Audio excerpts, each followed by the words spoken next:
Al-Fatihah.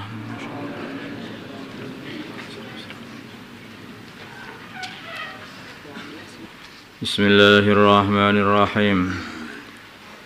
Wa 'anil Aswad bin Yazid, dan dari Al-Aswad ibnu Yazid, beliau berkata, su'ilat ditanya Aisyah Sayyidah Aisyah radhiyallahu ta'ala anha, ma kana an-nabiyyu yasna'u fi baitihi, apa dulu baginda Nabi Muhammad sallallahu alaihi wasallam berbuat di dalam rumahnya, apa yang dibuat di baginda Nabi ketika di rumah dulu.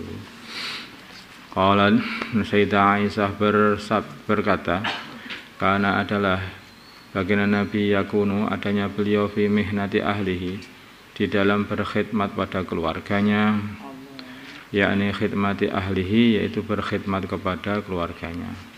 Wa idza hadarat biramana hadir as-salatu salat, kharaja, maka beliau keluar cepat-cepat ila salati, kepada salat. Rawahul Bukhari. Di baginda Nabi itu apa-apa itu dikerjakan sendiri.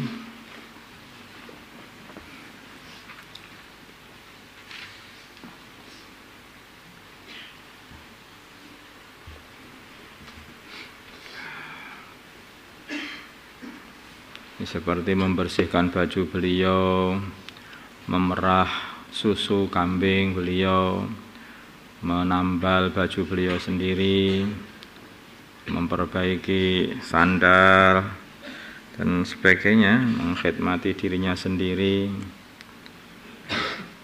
Makan juga kadang-kadang makan dengan khadimnya, memasak, yaitu mengadoni roti juga bersama khadimnya.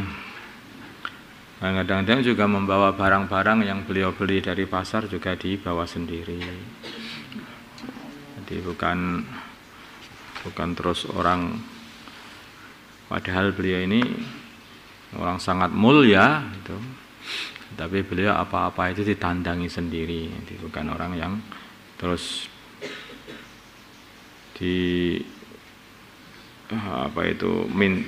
tidak seperti kita lah, udah bingung ya, karena sama sekali nggak sama dengan diri kita ini. Manusia zaman sekarang ini kalau sudah punya istri begitu saja, semua pekerjaan kalau di rumah dikerjakan istrinya. Baginda Nabi itu di rumah itu yang nyapu juga baginda Nabi termasuknya. Beliau nyapu sendiri. Nah, terus istrinya diem saja di situ biar nyapu sendiri? Ya enggak begitu, enggak begitu. Kalau istrinya lagi ada, ya tentu saja istrinya yang bergegas untuk berkhidmat, itu namanya istri sholihah, itu seperti itu. Kalau istri yang enggak sholihah, dulu Nabi itu mengkhidmati diri sendiri, mengkhidmati keluarganya. Kamu khidmat sama aku ini loh. Ini namanya istri kurang ajar namanya itu. Kok enggak sama baginda Nabi? Ya dulu baginda Nabi memang begitu, tapi kamu tidak seperti Sayyidah Aisyah juga. Nabi, kalau Sayyidah Aisyah melihat seperti itu ya langsung bergegas. Ini kula sapu mawon, mamane seperti itu, seumpama kayak gitu. Kula mawon sing ngadoni, ya ini yang aku aja yang masak, aku ini, nah itu seperti itu. Akhirnya jadi ada mahabbah, mawaddah di dalam keluarga itu. Satu sama lain saling bantu, satunya menghormati, satunya bertanggung jawab. Nah itu. Kalau keluarga menirukan kayak keluarga baginda Nabi, akhirnya jadi ayem, jadi tentram, bahagia. Tapi kalau keluarga itu saling tuntut, ya, saling menuntut, suami nuntut istrinya, istri nuntut suaminya, nah itu akhirnya ya kelihatannya pengantin baru, tetapi sebetulnya itu siksaan baru. Kayaknya seperti itu. Dua-duanya tersiksa. Wa Abi Rifa'ah, dari Abi Rifa'ah Tamim bin Asaid radhiyallahu taala an. Qala, berkata Tamim, intaha itu aku nyampai ila Rasul, kepada Rasulullah sallallahu alaihi wasallam. Wa huwa, sedangkan beliau yahtubu, sedang khutbah. Wa huwa yahtubu, sedangkan beliau dan beliau sedang khutbah saja. Faqultu, maka aku berkata, ya Rasulullah, wahai Rasulullah sallallahu alaihi wasallam, rajulun gharibun, saya ini adalah seseorang laki-laki yang asing. Jaa datang yasalu, menanyakan antinihi mengenai urusan agamanya. La yadri tidak mengetahui madinuhu apa agama dia itu. Saya ini maksudnya. Fa aqbala maka baginda Nabi menghadap alayya, fa aqbala alayya maka menghadap kepada aku Rasulullah sallallahu alaihi wasallam, Rasulullah sallallahu alaihi wasallam. Wa taraka khutbatahu, dan beliau meninggal khutbahnya, hatta intaha ilayya sehingga beliau nyampe kepada aku. Fa utiya bi kursiyin, maka didatangkan sebuah kursi. Faqa'ada alaihi, maka beliau duduk di atas kursi. Wa ja'ala, yang diduduk di atas kursi ini juga pernah dibuat oleh Nabi. Bukan duduknya semuanya ini enggak sunnah duduk di kursi. Oh, enggak, Nabi juga duduk di kursi. Kadang-kadang yang jos-jos itu enggak sunnah. Kalau lebih jos lagi bid'ah. Jadi Nabi itu juga duduk di kursi juga. Nanti kalau ada orang duduk di kursi itu ya juga pernah dibuat oleh Nabi. Wa ja'ala, dan zaman itu juga sudah ada kursi. Zaman itu sudah ada kursi.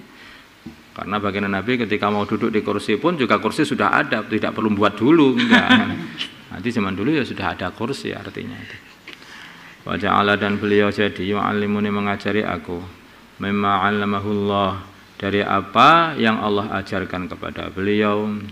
Tsumma ata khutbatahu, kemudian beliau balik mendatangi khutbah beliau, tempat khutbah beliau, mimbarnya. Fa atamma akhirahu, maka beliau menyempurnakan akhir khutbahnya. Rawahu Muslim. Begini tawaduknya baginda Nabi seperti itu kepada orang iman. Datang orang asing, saya minta diajari agama, saya enggak ngerti agama Islam itu apa. Oh ya, beliau turun dari khutbahnya, diajari. Setelah itu balik lagi ke khutbahnya, meneruskan khutbahnya. Ya, insyaallah. Tunggu dulu ya, saya masih repot. Enggak begitu Nabi. Kapan-kapan saja, sebulan lagi datang lagi ke sini. Lah, saya itu jauh loh rumah saya, Tuan, namanya seperti itu. Kamu butuh ilmu apa enggak? Kalau butuh ya mestinya datang lagi. Itu orang, itu zaman sekarang. Itu orang. Nah, Nabi enggak. Datang ya langsung didatangi, diajari. Walaupun sedang khutbah, bahkan khutbahnya pun dipotong untuk ngajari. Teruskan lagi. Wa anasin dari Sayyidina Anas radhiyallahu taala anna Rasulullah, sungguhnya Rasulullah sallallahu alaihi wasallam kana adalah idza akala bina beliau makan makanan laika, maka beliau menjilat asabi'ahu, jari-jari beliau as-salasa yang 3. Hadis beliau itu artinya makannya itu dengan 3 jari tengah, telunjuk sama jempol, dengan 3 jari. Kamu berapa? 6 jari. Udah dikasih 5, pengen 6 lagi. Jadi hanya 3, berarti sedikit, ngambil dikit, masukkan, dikunyah dikit, masukkan, sehingga apa yang dimakan ini jadi terkunyah dengan lembut. Kalau kita masukkan besar itu puluhannya itu besar ya, masukkan di mulut ini belum terkunyah itu sudah ditelan maksudnya. Makanya dikit-dikit makan itu. Nah, makanya yang dijilati bagian Nabi itu, yang dimut ya, dijilati itu, yang dijilati itu adalah 3 jari ini. Dimulai dari tengah, kemudian telunjuk, baru jempol. Qala,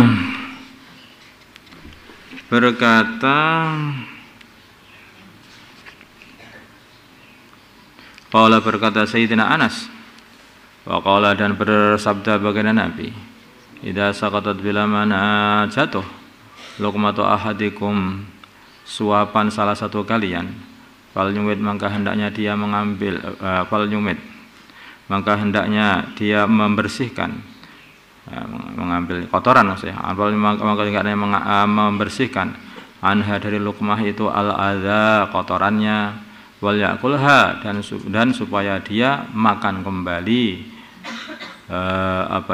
suapannya, ngambil jatuh, ya yang kotorannya dibuang, kemudian baru dimakan lagi.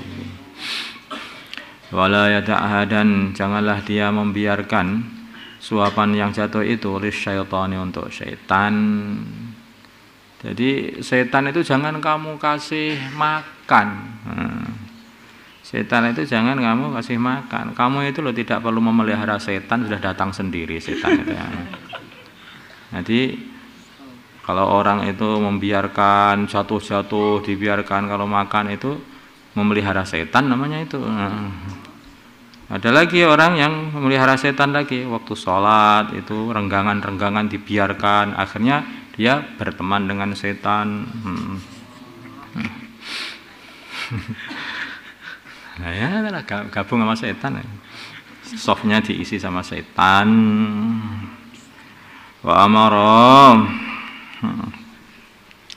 dan beliau memerintah antuslata, supaya dibersihkan, maksudnya dijilat juga, dibersihkan tapi pakai tangan, dibersihkan. Al-qas'atu wadah, diambil, dijilat, diambil, dibersihkan, dijilat lagi, bersihkan, jilat lagi. Qala, berkata baginda Nabi, fa innakum, maka sungguhnya kalian la tadruna, kalian tidak mengetahui, fi ayyi ta'amikum, di mana makanan kalian, al barokatu, barokah, rawahu Muslim. Di barokah itu diturunkan tidak diketahui di mana. Nah, barokah itu apa toh? Tidak barokah-barokahan loh. Penting barokah itu. Kalau orang itu makan dan makanannya nggak ada barokahnya, itu nanti jadi sampah di situ itu. Itu jadi sampah. Ketika makan sampah, apa ya ada perlu dimasuki sampah itu jadi sehat. Tidak mendatangkan kesehatan, tidak mendatangkan kecerdasan, tidak mendatangkan kekuatan. Makanya habis makan kok nggak kuat sholat, wah itu jelas itu nggak makan barokahnya itu. Nah, habis makan kok terus malah tidak datang kebaikan, yang datang hanya syahwatnya yang gede saja. Nah itu, nah, seperti itu nggak dapat barokah. Sebaliknya kalau orang itu makan, kemudian dia mendapatkan barokah dari makanan itu, datang kesehatan, datang kecerdasan, datang kekuatan untuk bisa mampu untuk sholat, mampu untuk ngaji, untuk belajar. Nah, itu makanan yang barokah. Banyak orang zaman dulu itu makannya sedikit tapi barokah, akhirnya kuat untuk diajak berjalan ke seluruh dunia memperjuangkan agama. Orang sekarang makannya banyak, ya dah, makannya banyak, nasinya banyak, ayam, macam-macam banyaknya. Begitu 40 hari diturunkan lagi, 40 hari diam saja, 3 hari diam saja. Iktikaf tetap iktikaf saja Itu terakhir kebanyakan makan, ternyata yang tidak barokah. Tidak ada kekuatan untuk iktikaf saja nggak mampu. Gimana itu? Betul apa enggak kira-kira itu? Betul. Ya, wallahu a'lam. Allahumma shalli ala sayyidina Muhammad wa ala sayyidina Muhammad wa sallallahu wa sallam wa barakta wa ta'ala ala sayyidina Ibrahim wa ala sayyidina Muhammad wa ala sayyidina Muhammad wa barakta ala sayyidina Ibrahim wa ala sayyidina Ibrahim fil alamin innaka Hamidum Majid. اللهم ارحم محمد سيدنا محمد اللهم اغفر لهم سيدنا محمد اللهم اصلح سيدنا محمد اللهم انصر محمد سيدنا محمد اللهم اعصم سلطان النصير وصلى الله على سيدنا محمد النبي الامي وعلى اله وصحبه وسلم الحمد لله رب العالمين.